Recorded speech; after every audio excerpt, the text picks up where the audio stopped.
Alright, this is my video for my scientist solution lesson.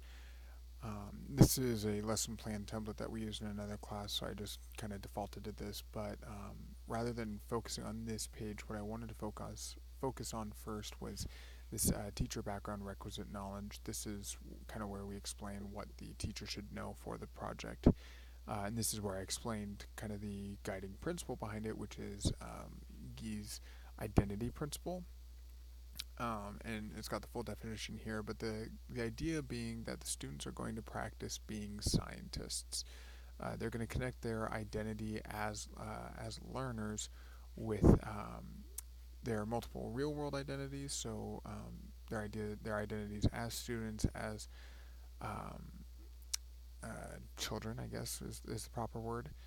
Their virtual identity being a scientist in this project, and then their projective identity, how their morals and their guiding principles as a student influences their identity as a scientist. So in principle here, in other words, the teacher's role is in this project is to focus on making the students feel like they're being scientists and not just doing a project. Emphasis should be placed on the realism of the task at hand as much as possible. So going back a page, the idea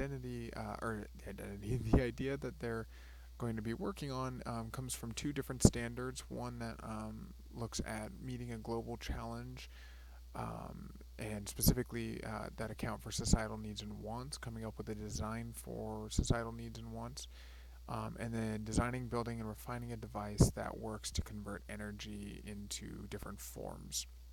So essentially, they're going to be working for a fictitious Midwestern town to come up with a renewable energy method for the town that works with what the town's resources are, but as well also meets, again, these societal needs and wants, meets the needs and the desires of the town people, um, and accommodates those as well. Prerequisite knowledge is just pretty standard. There's nothing to know there. Pre-assessments, there's going to be two different pre-assessments, one for students' knowledge of renewable energy and students' knowledge of regular energy, or I guess the energy principles rather, and those are at the end of the document to give teachers a way to assess those. Um, Connections to previous / interdisciplinary connections. These are going to connect to other STEM classes in terms of design constraints, mathematic and budgetary restraints, environmental concerns, as well as what current technology exists. ELA literacy standards with a lot of vocabulary, designing their own questions and providing the research for those questions. Citation and formatting also as well. And then obviously there's IEP and 504 considerations. So the main gist is that the teacher is going to conduct the pre-assessment for renewable energy. They're going to conduct the pre-assessment for the regular energy principles, and then they're going to start in on the project. And the first thing students are going to do is to come up with their project guidelines. So this will be the roles that they'll be playing. They'll also start developing what their final product will look like. This could be, again, as I wrote here, a written report, PowerPoint presentation, a video, or a 3D model, or something else the students might come up with. Teachers should probably have the final say. And then the teacher will give them some time, I would say probably a period or two at most, to come up uh, with their research, really honestly. Coming up, and again, the idea here is we're going to reiterate and reinforce the roles of scientists, that they're scientists, by highlighting certain career requirements and objectives, such as committee approval, so they have to work within the idea of what other committees are going to give them.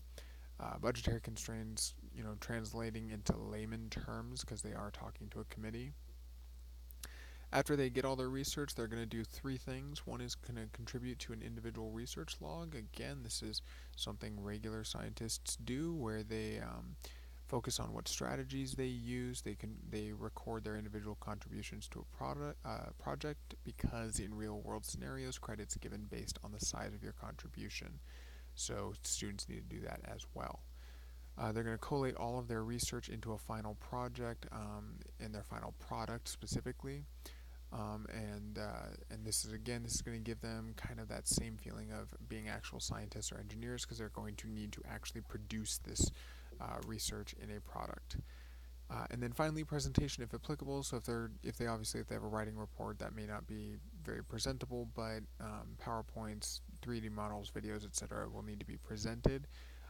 And real emphasis should be placed that this is a professional presentation, as though you were actually talking to a board. Here's the two questions, and finally the exit assessment that I came up with. Obviously, the final product will be a really, really indicative formative assessment. But the additional exit assessment could be reflections at the end of the unit or the end of the lesson where students reflect on what their morals and principles of acting as a scientist or how those morals and principles influenced them as a scientist, what they felt like they did well as a scientist, what they could improve on, what kind of scientist they were. But again, just reflecting on the idea of what their identity is as a student, what they felt their identity was as a scientist, and then how their identity as a student informed their identity as a scientist, so that you're really capitalizing on the learner identity, the projective identity, and then the virtual identity.